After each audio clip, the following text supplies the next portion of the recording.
Folks, we're visiting today with John Halterman. He is the owner and founder of Beacon Wealth Management. John, thanks for being on the show today. Hey, thanks for inviting me. I'm excited. Me too. I want to learn about you. I've seen you on social media. I want to learn more about you and your business. Positively West Virginia. Positively West Virginia. Positively West Virginia is powered by Breezeline high-speed fiber internet and sponsored by Highmark West Virginia, Freedom Kia of Morgantown, and Humble Influence. With the help of these sponsors, we're able to share the positive business stories of West Virginians, including the one from today's episode. John, tell us about your company, Beacon Wealth Management. So basically, we are a wealth management firm actually located here in West Virginia. Yeah. I started in the industry in 1994, and after 9/11, one thing I realized was that life could be super short. Yes. And that you really need to do something that you absolutely loved. And at that time, I was with a group of guys, and not that they were bad guys or anything like that, but they had a different vision for how we created the client experience. Yeah. And so 9/11, I thought, was the perfect opportunity to say, you know what, whatever you want to do in life, you got to get out and do it, the way you wanted to do it. And so right after 9/11, I started Beacon Wealth Management with the idea that, everything was going to be driven by the client experience, make it very highly engaging, make sure that we deeply cared, through a lot of touches. Because I think, the one thing with any business is it can be very institutionalized. Yeah. And I noticed in the financial world, that was very common. It was a very institutionalized thing. And I said, hey, look, we got to make this about the client, but it's got to be about that relationship and making sure that the client wins first. And so that was the concept. And then, of course, it was about team collaboration. Because back when I came into the business, everybody was an individual, kind of working as advisors, trying to go out and build their own practice, and no one was working as a team, jointly collaborating. Excuse me. Yeah. And so that's the one thing we wanted to do. Yeah, that's amazing. Now, you mentioned you're here in West Virginia. You're in Harrison County, serving Bridgeport and Clarksburg. You've got offices in both locations. Yes, we do. And tell us a little bit, how did you get started in wealth management? And maybe even a definition for those who don't know what that is. Talk a little bit about that. Well, so in 1994, Yeah. I started in the financial industry, Yeah. just like a lot of people. Yep. Got my securities license, got my insurance license, was going to be a financial advisor. And then, of course, I did that for almost 10 years. And then after 9/11, I started Beacon Wealth Management. And originally, it wasn't named Beacon Wealth Management. It was Beacon Financial. The wealth management came because I actually went to a class, and I met a guy by the name of Ted Rauderhuber. And so Ted was an estate planning, he was a trust officer attorney out of Atlanta. And he had talked about what they did in their trust department. And he talked about that wealth management was a higher version of financial planning. And so the more I got interested in that, or learning more about it, I got interested in it, and I started saying, okay, what's the difference? Well, what I learned was, they did things such as business succession planning. Yes. They did a lot of family governance stuff. They did a lot of stock option things. They did, they did a lot of advanced planning that was going beyond just the accumulation phase of investing. They specialized in working with retirees because income planning has become such a big deal because people don't have pensions anymore. And so it's not, it's easy to accumulate money and make mistakes early on when you're investing because you have time on your side. But when you're a retiree, how you invest is totally different than how you do it on the accumulation part. Yeah, absolutely. I appreciate that explanation. Thank you. Now, are you from West Virginia, John? You know what? I was born in Vietnam. Okay. My dad was an Army soldier. My mom was a Vietnamese citizen. Okay. They met during the war. I always joke around because I always ask my dad, how'd you have time to fight a war and have 3 kids? But somehow he did that. He had 3 kids in Vietnam. The opportunity, they got married. Said he wanted to come to the United States for, things. And so the irony is we got issued a birth certificate, citizenship, and boom, 1974, we're in West Virginia because that's his hometown. Yeah. And so Weston, West Virginia. So I was raised in Weston. Oh, that's amazing. Yeah, what a great story. Thank you for sharing that. So, John, did you go to school to be a financial planner, to be in the financial industry? Actually, did not originally. Yeah. So I grew up as a poor kid. Unfortunately, my mom and dad's story didn't work out. My dad had PTSD. And around the age of 10, 11, he decided that he was moving on. And so for the next 3, 4, 5 years, my mom and I and my brother and sister, we lived in poverty. My mom was working 2, 3 jobs. I became the lead of the family, had to start working, had responsibilities. And so that I started learning things real quick, things I didn't want. And in fairness, my mom, because of struggle, and just trying to survive, she came home and said, hey, what'd you do today? She was constantly had expectations for me. And so I learned to have to work. And then when it came time to go to college, I'd asked my mom a few years earlier, I said, what have you thought about like with college? And she says, as you know, I'm barely surviving on my own, let alone worried about you. And she goes, so really, at 18, you're going to have to make some of your own decisions. Wow. And so that's when I decided that, everybody in my family had served in the Army. And so I thought, you know what, maybe I should do the military to get my GI Bill. And so that's, I joined the Air Force is what I did. Wow. And so I went into the Air Force. I was an engineer in the Air Force. The irony is, my sergeant, my staff sergeant, says to me one day, he says, Halterman, he goes, you want to be a millionaire? And I was like, a millionaire? I'm like, guys like me, we're not millionaires. And he says, anybody can be a millionaire. Wow. And I was like, what are you talking about? So he said, do you know what compound interest was? And of course, I was naive. I had no idea. So he told me about compound interest. He says, as long as you have time on your side and you do it systematically long enough, anybody can be a millionaire. Well, that fascinated me because in my mind, Elvis was a millionaire, so, so I knew I wasn't an entertainer. I wasn't an inventor. So I thought, wow, that means an ordinary person, that could just do ordinary things could become a millionaire. And so that's when I started getting fascinated in the financial world. Wow. What age were you at that point? I was probably about 19. Wow. Yeah, 19. And that's so amazing. I knew I was still going to be in the military doing my job, but I started wanting to learn about things. And so that was really the big thing was that, I started getting a curiosity. The irony is so I left the military. I wanted to come back to WVU to go to school, use my GI Bill. And but in between, I had a little bit of time on my side. And the irony is I read an ad in the I heard an ad on the radio about buying some life insurance. Yeah. And it didn't say life insurance. It was about college planning. Yeah. And so the guy said, hey, look, if you invest in college, this life insurance, he didn't say it was life insurance. He said, if you invest in this plan, you'll have enough to pay for college. And I'm like, how would you have enough putting $100 away a month to pay for college? But I did it thinking that, he's an expert. And what I quickly learned was, they weren't necessarily experts. They were salespeople. And I learned it was a life insurance policy. And it frustrated me because here I thought, what I learned from my staff sergeant in the military was the opposite. Because the one thing the military did really well at is they exposed you to financial advisors that would help you set up payroll deduction plans. And so my exposure then compared to what I got now was totally different. Wow. And so I was frustrated. The irony is the guy says to me, he goes, well, you seem to know a lot more about finances than your average 22-year-old. And I said, my staff sergeant introduced me. I'd worked with a guy saving some money. And I said, but I got to tell you, I consider you a thief. And he said, well, come into the business. He goes, if you think it's a problem, he goes, come into the financial world. If you can make a difference.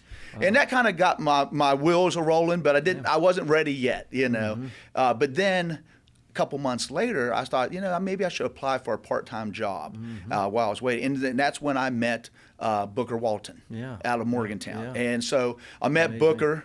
And he said, he goes, I'd love to have you join our firm, while you're in school. Amazing. Yeah, so that kind of kickstarted. Did you finish your degree? I did not actually. It's funny because working with Booker, he convinced me that, hey, look, you haven't gone to school yet completely, other than my military training and some classes. He goes, why don't you do this for a while? He goes, you seem to be, you care deeply. Yeah. So I did. And the irony is my very first client completely changed my life. My very first client was my sister. Wow. She called me up and she said, hey, look, she goes, I know you're in the financial business. We got a couple $100 a month. We got a 3-month-old baby. We'd like to do some college things. And I said, okay. I said, let's do it. Well, when we started talking, I said to her, I said, I'm not an expert at this point. I said, I'm in training. But I said, but the one thing they've said is I need to ask questions instead of just kind of taking orders, because if I was going to be a professional. And she said, well, what type of questions? And so I asked some basic questions about, what are you doing in terms of an emergency fund? If something were to happen to her husband, Jeff, what would her and Logan be left with? Just various questions that I knew to ask. Yeah. And what I found during that process was that they had some other holes, in their finances. And so I had said to her, I said, instead of taking $200 a month and just putting it into a college plan, I said, why don't we do a few things?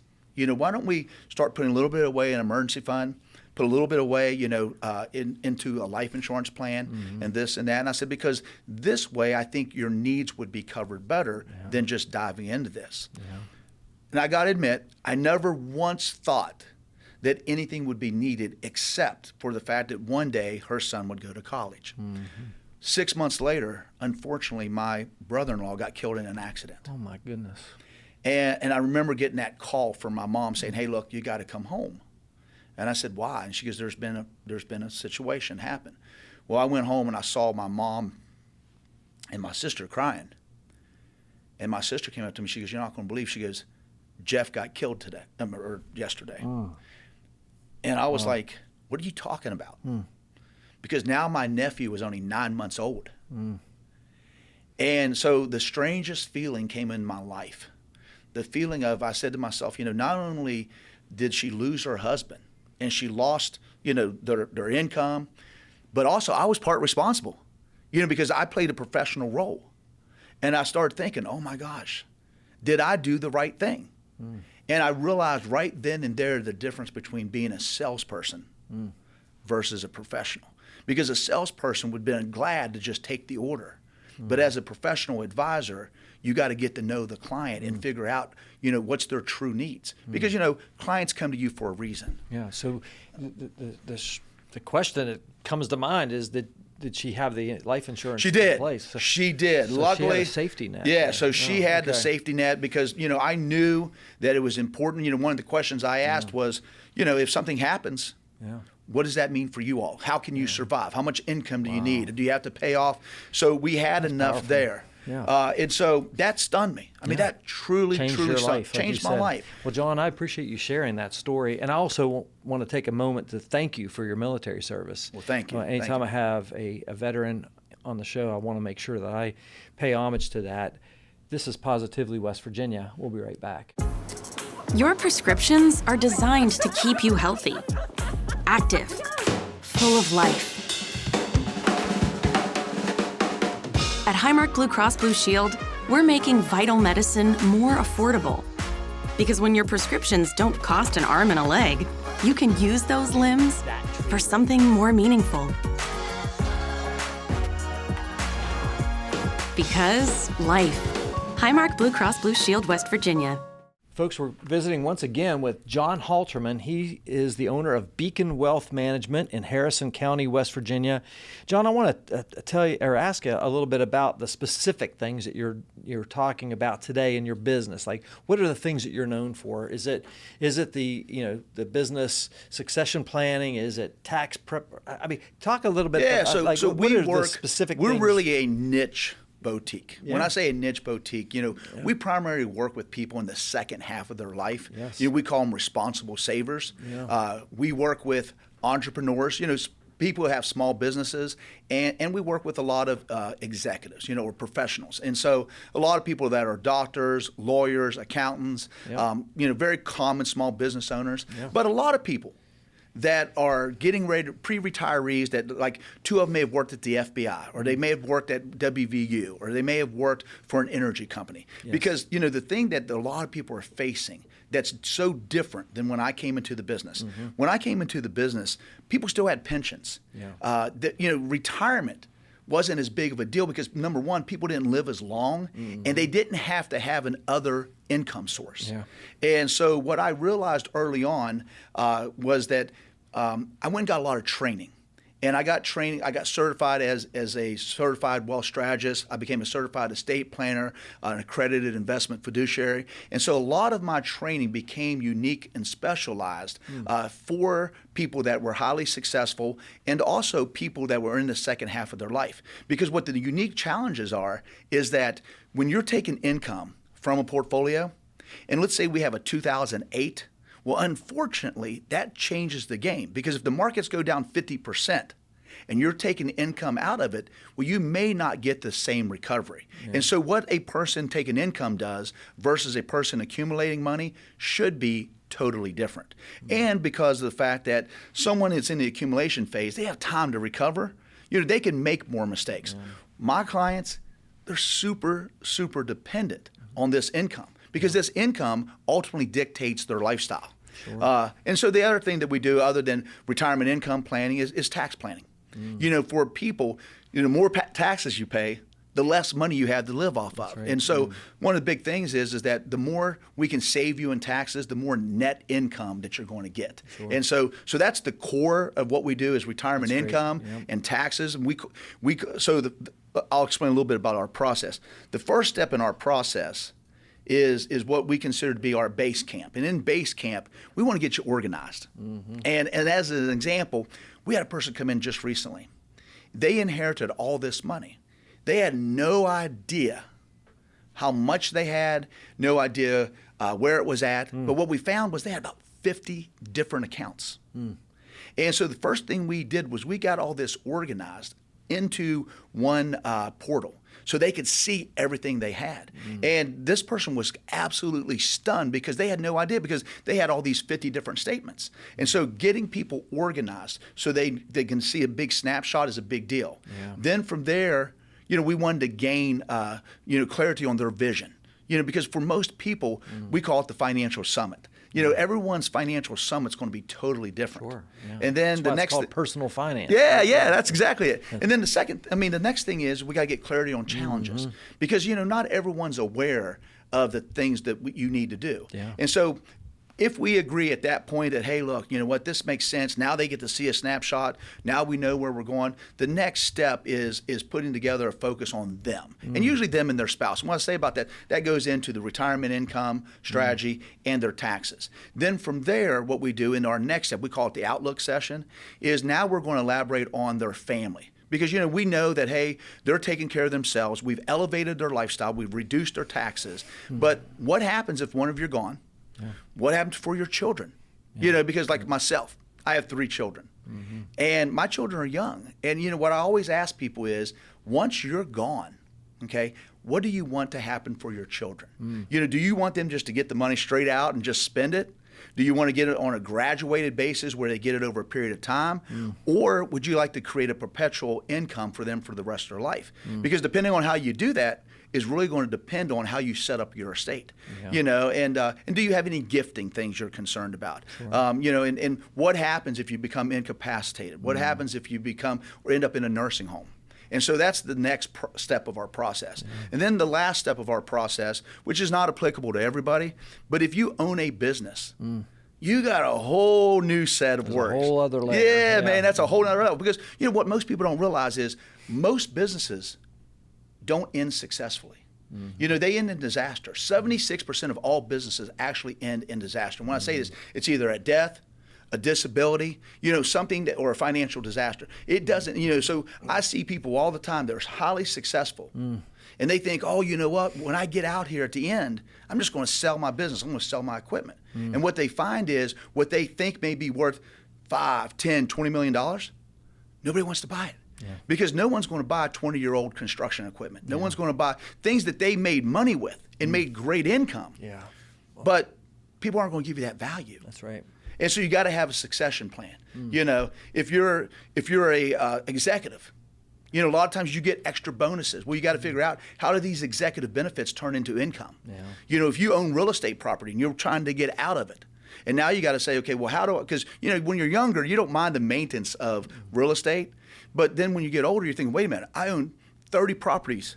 How am I going to maintain this? Do I want to be a part of that? So a lot of times people say, how do I convert that to an income benefit? But not lose out on big taxes. Yeah. So those are all the things. It's amazing. Yeah, I love those are all the things we do. I'm absolutely blown away with your knowledge and the way that you view your business. We're going to come back to that in a minute. This is Positively West Virginia. We'll be right back. Stay connected with an unbeatable deal from Breezeline.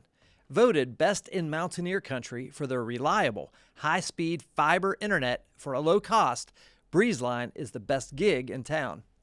You know, here at InnerAction Media, we rely on high-speed internet every single day to ensure we can deliver the best content possible for our clients and when we publish Positively West Virginia each week. That's why we use Breezeline. It's affordable, fast, and they're great people as well. Learn more about Breezeline's internet, TV, and mobile options at breezeline.com. In a world obsessed with leadership, what if the real key to success is followership? We hear it all the time. Be a leader, take charge. But what if the most impactful people aren't the ones leading from the front? In Humble Influence, I explore how humility, collaboration, and shared purpose empower followers to create meaningful change in business, organizations, and relationships. Discover the strength of true followership with Humble Influence. Folks, we're back. We're visiting with John Halterman. He is the owner of Beacon Wealth Management. John, we were talking about, really planning for the inevitable, right? Everything happens to us, right? We're either going to die, we're going to get sick, we're going to end up in a nursing home. Something's going to happen. Nobody gets out alive, right? Absolutely. And so planning for that inevitable. And I loved what you were saying about the business, because this is a business podcast, and, having a succession plan for your business is so valuable and so important, and most people forget about that. And I'm reminded as I'm listening to you, Dr. Stephen Covey in the 7 Habits of Highly Effective People talked about begin with the end in mind. Absolutely. And I urge a lot of business owners, like when you're starting a business, you need to be thinking like, what is your exit strategy? Because it's not going to last forever. Sure. And so what you're talking about hits home with that, and I just love that. So what are you excited about in your business right now, John? Well, you know what? I mean, the one thing I love is West Virginia's growing. Yes. One of the reasons people ask me all the time is my friends out of state. Yeah. They'll joke with me, wealth management, West Virginia? Yeah. What are you talking about?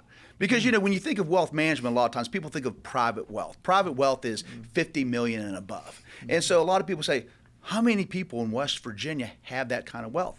And I said, that's really not truly what wealth management is. I said, wealth management, a lot of our clients at least have a net worth of $1 million. Not all of them, but they typically at least have a net. But there's so many small business owners. And we have so many retirees. And, people don't realize if you work at the FBI, 2 of you work there, you could easily end up with $3 to $6 million. Small business owner having a dental practice, chiropractor. There's lots of those Teachers. here. Teachers make up a disproportionate amount of millionaires in America. Absolutely. I didn't realize that, but it's like because they're disciplined and they're process oriented, right? Yeah. And so, and honestly, most people think that a millionaire is somebody who makes $1 million a year. Well, that's not Right. it. No, $1 million is a $1 million net worth. In other words, what you own minus what you owe. Absolutely. Is the net worth. Well, right? and the biggest thing I think about is your 401ks, your Yes, retirement plans. exactly, yeah. Because the thing that people have to realize is that you have to convert them to income. Yes. And when I say convert them to income, everybody has the same goal. Yeah. They want the max amount of income that they can get. They want the max amount. Because that's least that amount of dictates, taxes. Also, least amount of taxes, Yep. and they want to do it with the least amount of risk. And don't get me wrong, they understand that there's risk involved. Sure. But nobody, I've not had a single person ever say to me, "Hey, if I outlive my income, no big deal, man. You did your job. It's okay." No, they don't say it like that. They want growth. They want growth because they want to leave something behind for their children. Sure. And they would like to leave that in the most tax advantageous way. And so because we have so many people moving into the area for a retiree, that's what's exciting. I mean, we have an overwhelming amount of people. We have an overwhelming amount of people that's leaving the workforce. The baby boomers. I mean, they're leaving the workforce in droves. That's right. And so they need these services because, they're looking for that. And then, of course, the business owner. I mean, I love working with the business owner just for what you said earlier. They do such an amazing job of giving back to their communities. And that's their whole focus, their whole entire lives, But unfortunately, a lot of times they don't focus enough on them. Yeah. Because they're givers. Yeah. Naturally, they're givers. And so we're able to change their lives, because the time where they're not sure what to do, because all of a sudden they hit 60, and they're thinking, wait a minute. We all know the clock's ticking. That's right. Yeah. And so you're thinking, how do I get out of this? What is my exit strategy? I mean, you mentioned Stephen Covey, and it's ironic because that's been my all-time favorite book. Is the Seven Habits. Yeah, Seven Habits. Yeah. And so that's one of the phrases I always use was, we always have to begin with the end in mind. Yeah. And that's what we talk about with business owners is, what is the end for you? Yeah. And so being able to work with people on a very personal level, being able to have that personal impact. I mean, and don't get me wrong, we have a lot of institutional relationships, and we offer institutional services and products, but it's really not about the products and services. It's about the people. The relationships, it's about those relationships, because that's what matters. At the end of the day, we're helping multiple generations of the same family, making big differences in their lives. Yeah, that's awesome. And that, it's interesting. It all comes back to that conversation you had in the military, in the Air Force, with your sergeant, who said compound interest. And that's really the beauty of what we're talking about, is you could put a little bit of, just be diligent and be disciplined in your saving and retirement planning. Or, I have a friend who kind of does what you do. And I said, you guys ought to change the name. It shouldn't be retirement planning, because young people don't think about retirement. It should be like wealth planning or something of that nature. Well, you know what? It's funny you say that, because I do think that if there's one big hole that I think is in America, is it's the youth planning for their future. That's right. And don't get me wrong. Yeah. A lot of them that are highly successful in the tech world, they get it. They're trying to get stock options and pay. But the average American is not saving enough money. And that does worry me, because the one thing I know is, we're already down a lot on pensions. Yes. The government's changing. They're even changing their pensions. Social Security. Social Security. Trouble. Yep. So if it's going to be, it's going to be up to you in the future. And so what you save ultimately is going to dictate. And unfortunately, a lot of times we don't think about that until we get, older, in our 40s. But we don't have that time. Yeah. 40 years is so much better to saving than 20 years. Heartbeat. Yeah. And, it's interesting. My father was in banking. He passed away in 2020, but he didn't really give me a lot of wise financial advice as a banker. You would think, hey, you grew up, your dad was a banker, but the one thing that he used to instill in me is, in this one sentence, pay yourself first.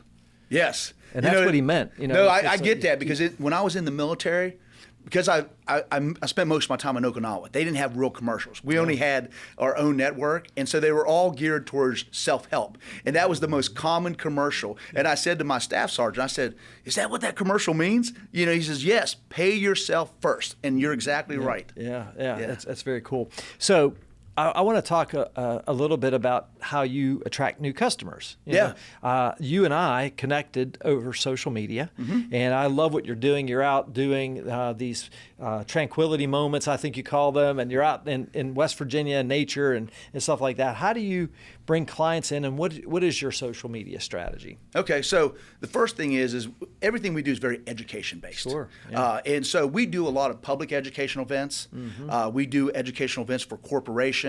We do them for civic groups. We do them for associations. So a lot of times I'm doing this type of stuff. Whether it's at a podcast, whether it's on TV, whether it's a live event. We're constantly educating about the needs of the financial world and where problems we see. As a simple example, a couple weeks ago, the Marion County Chamber of Commerce invited us in. And so we did an event for them to where we just talked about common problems that people over 50 face, and what are some of the solutions. And so everything we do is that way. A lot of it also is in the media. I do a lot of TV appearances. I do a lot of nationwide talks. And then, a lot of our clients, will introduce us to people. We do a lot of, we have a lot of ways to be engaged. Like as an example, we do events every single month. Yeah. And we call them our wisdom to wealth events. And so the idea behind them is that, I believe that clients should be constantly educated on just general things. And so every month we do a rotation or a quarterly rotation. The first month of the quarter, we do a financial talk. So it might be about taxes. It could be about estate planning. Could be about anything. The second month of the quarter, we're going to bring in a lifestyle expert. And so the lifestyle expert is going to talk about, like we had the FBI come in and talking about cybersecurity. We've had WVU Gardening come in. We've had the American Heart Association come in. Very cool. So we bring in these various experts to do different things because, we want our clients, because anything we can do to get them in a position to where it improves their lifestyle. Yeah. And then on the third month of the quarter, we do more of a hands-on thing. So something like crafting, that's when we do the crafting, the gardening, that's cool. Stuff like that, because, those are the things, the hobbies. And so with that, though, we do these adventures. We call them West Virginia adventures. Yeah. And so you mentioned that you see me out there. Well, so what I do is we'll take clients, and we'll say, hey, look, bring a friend with you. Let's, somebody that you want me to meet, somebody that you just want to have fun with. Let's go out and explore parts of West Virginia. Because the thing that I think about is, if you're going to retire, okay, I don't want you to retire and just sit at home. Yeah. I want you to enjoy life. And I always say, it doesn't have to be about money. I want them to do the simple things that cost nothing. So West Virginia has over 200 waterfalls. So the waterfall trail is amazing. Yeah. The swings, they have now 42, 43 swings. Yeah. I think those are beautiful. Great. All the mountain cliffs, whether it be Dolly Sods or be the Gorge or anywhere, up at Cranny Crow. Yeah. So I want people to experience those. That's amazing. And I love it. We had a 73-year-old climb Seneca Rocks with us the other day. Oh my gosh. And there is nothing better than to take a retiree out or a friend out, and something they didn't think they could do. I don't know if you've ever climbed up Seneca. The hike's fairly easy because it goes back and forth. But when we got to the climbers base, I said, hey, let's take a little exit. He said, what do you mean? I said, I'm going to go over here where the climbers go up the face of the rock. So I didn't tell him that when he goes, you think I should go? I said, sure. I didn't tell him when we were going up there, we weren't going to cut back on the hike. We were going to go up diagonal. Well, he kept saying to me, oh my gosh, there is no way I can do this. There's no way. I walked with him step for step and kept, convincing him that, hey, look, here's how we get up there safely. Here's the next thing. There's nothing that feels better than giving someone extra courage and watching them get this feeling. And finally, when we got up to the observation deck, and it's a beautiful thing, I said to him, I said, you realize because of what you just did, I feel very confident you can go out on the rocks. And he's like, isn't there a sign there? I said, yeah, it's a danger sign. Yeah. But I said, but look, you just climbed up diagonally. And I said, you didn't use a path. And I said, I know if you did that, you can go up there. So he went up there, and he got to see something he never even imagined. And he's been telling me, he's like, you changed my life. Because he was an attorney all of his life. And he worked hard. And he always focused on taking his family, on a vacation or two every year. But they never saw a lot of West Virginia. And now all of a sudden he's seeing things. And I always talk about that's the simple joys of life, because if you're not getting those things, what are we doing? So I love taking people and experiencing that. In and of itself, those adventures are a form of wealth management. To me, it is, absolutely, because I always say, it's funny you say that about it, because I always say that, like last month we had 2 cervical chiropractors, and people, and somebody, a prospect asked me, he goes, I got to tell you, my advisor never once brought that, something like that. Why are you doing this stuff? And I said, it's simple. I said, we always say this. I said, I see these people who've accumulated a lot of money, but then they've lost their health. And I said, and the bottom line is, without health, wealth is really irrelevant. And I said, so what I want to do is, I want to help people build wealth, keep the wealth they have, but I also want to make sure they're healthy. And I also want to make sure they're enjoying life. Because at the end goal, isn't that what it's about? Yeah, I mean, it's not about, no one here that I know wants to be a billionaire, but people I know want a quality of life. Yeah. And so we think that that's part of wealth management today is just total quality of life. Very cool. Thank you for sharing that. I mean, it's very insightful, and I just love what you're doing. And I think just tying the two things together, not only investing and saving and building wealth, but also enjoying it. John, I want to ask you,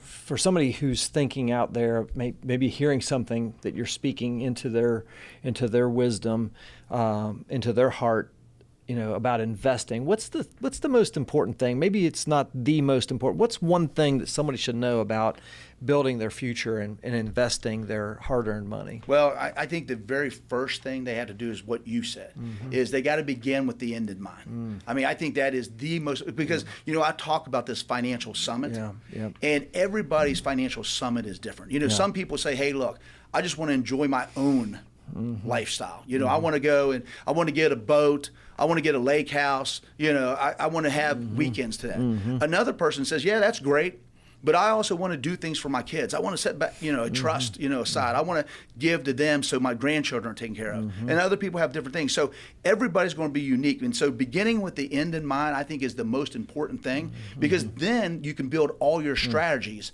around that. The one thing I tell people never do, and it's more important than anything, is never just purchase a product. When I say this, too many times you might talk to somebody and they say, hey, look, this stock is great, or you should buy this mutual fund or whatever. That doesn't mean anything. Because that's like a doctor talking to you about a medicine and not understanding your blood work, not understanding your things. We'd never do that. But we get talked like that all the time, because people come into my office, they'll say, hey, man, tell me what's a hot investment. What do you think about, whatever? And I tell them, what's hot doesn't necessarily mean it's right for you. It's like medicine. We're not going to just give you the most popular medicine out there. It has to be unique to you. And so I tell everybody, it's about strategy. It's about strategy and not about products. Because strategy is about helping you get to the end the right way. Absolutely. Well, what you're talking about, the beginning with the end in mind, is about the vision, right? Absolutely. That's the vision. Like if you're visioning your life 10 years, 20 years, 30 years, whatever the number is, and you have that clear vision, then you can tell the opportunities from the distractions. Absolutely. Because if you don't have that, then everything looks like an opportunity, and then you're just aimless, and you don't have a game plan. Nope. And that is the biggest thing we tell people, is that, and it's easy. I mean, when I say easy, it's easy to be influenced the wrong way.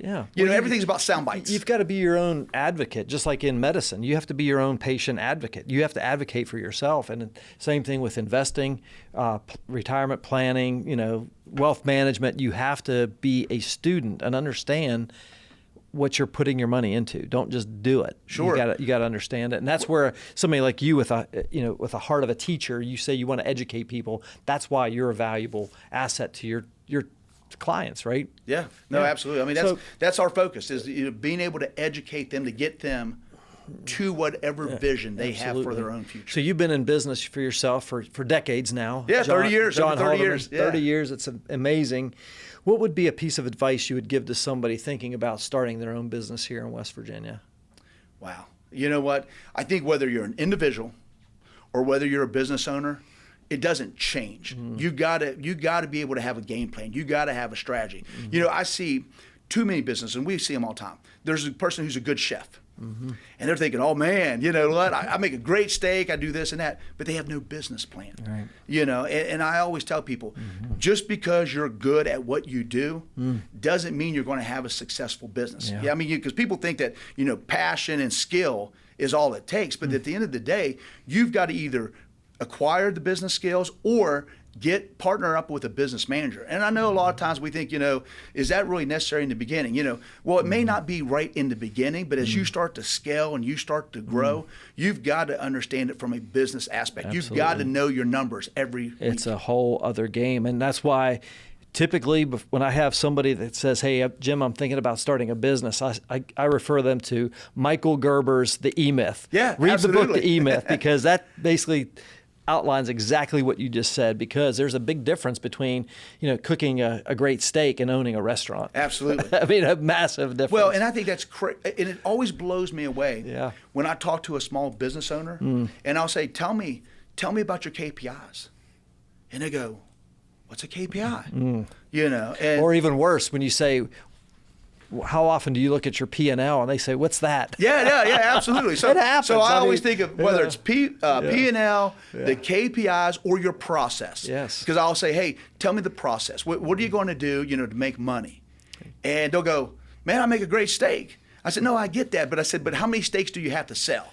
Like you get a gym owner that says, you know what, I want to open a gym business because, I love fitness. Well, how many members do you have to do this? You got to know the numbers backwards. And Exactly. so that's what I always tell people. If we don't know those numbers, even though passion will get you started and it'll get you some attention, it won't get you a thriving business. I love it. John, we've covered a lot in this interview. You've shared, really been an open book and shared some of your backstory. Is there anything else you think our listeners should know about you or Beacon Wealth Management? You know what? I mean, the only thing I would say is that my passion is for West Virginia. Yeah. I mean, I love the people of West Virginia. I love the state of West Virginia. We have clients all over the country. Yeah. And we, and we love serving those people. But what I really love, though, is the people here that sometimes don't realize what they're capable of. Because, when you live in a big city, you're moving there to thrive. And so when you go there, you have high expectations. Whereas sometimes in West Virginia, I don't think we have elevated enough expectations. We don't realize how much talent we have. We don't realize what we're capable of. And so when we can partner with them and have that relationship, that deep, genuine relationship, where we see them gradually climbing to that summit, that to me is the most exciting thing in life. I love it. Yeah. Because that's showing that you're making a difference. And whether that's with somebody like in my sister's case, whether it's a business owner that we helped them transition, whether it's a person that just started in retirement, and because retirement's one of those things that's scary. I mean, because typically people only do it once. That's right. And so it's so scary for people. And so to watch these transitions in life, that to me. That's what life is about. It's really moving from success to significance. Absolutely. That's exactly right. John, as we close out our time, how can listeners learn more about Beacon Wealth Management? Is there a way for them to even Absolutely. So contact you? Easiest way is either to go to our website, which is bwmwv.com. That's our website. Yep. We have all the social medias like everybody, so we have Facebook, we have YouTube, we have LinkedIn and all those things. Yep. Of course, you can always call our office. Yep. It's 304-626-3900. Yeah, that's great, John. And we will make sure we have links to all that in the show notes and on our social media so folks can absolutely reach out and get in touch with you. Our guest once again has been John Halterman with Beacon Wealth Management. John, it's been an honor to have you on the show. Again, thank you for your military service. I just think that what you're doing, your heart and your mindset around wealth management and helping people and showing your clients and exposing them to these adventures in West Virginia is really amazing. And I love that. And I just want to encourage you to keep up the great work. Oh, well, thank you. It was an honor to be here. I mean, I love your program. It's really ironic. The books, the podcast, some of the same language we talk. So, so much alike. Yeah, we're connected for sure. Yeah. So definitely awesome. Great stuff. Yeah, it was great to meet you. Again, John Halterman with Beacon Wealth Management. Folks, that's a wrap on another episode of Positively West Virginia. If you or someone you know would be a great guest on our show, drop us a line on our website at positivelywv.com. Of course, we appreciate you sharing these stories of those just like John Halterman and his company, and just helps his business, helps our show as well. We're reliant on you guys to spread the word for Positively West Virginia. You're our biggest marketing channel. And of course, we appreciate your encouragement along the way as well. On behalf of our entire Positively West Virginia team, including our producer today, Mr. Jimmy Murray, behind the controls, I'm your host, Jim Matuga. Stay positive, West Virginia. We'd like to thank our partners, Highmark West Virginia, Freedom Kia of Morgantown, InnerAction Media, Humble Influence, and our studio sponsor, Breezeline, for helping to share these positive stories. If you'd like to become a sponsor of the Positively West Virginia podcast, visit positivelywv.com/sponsor.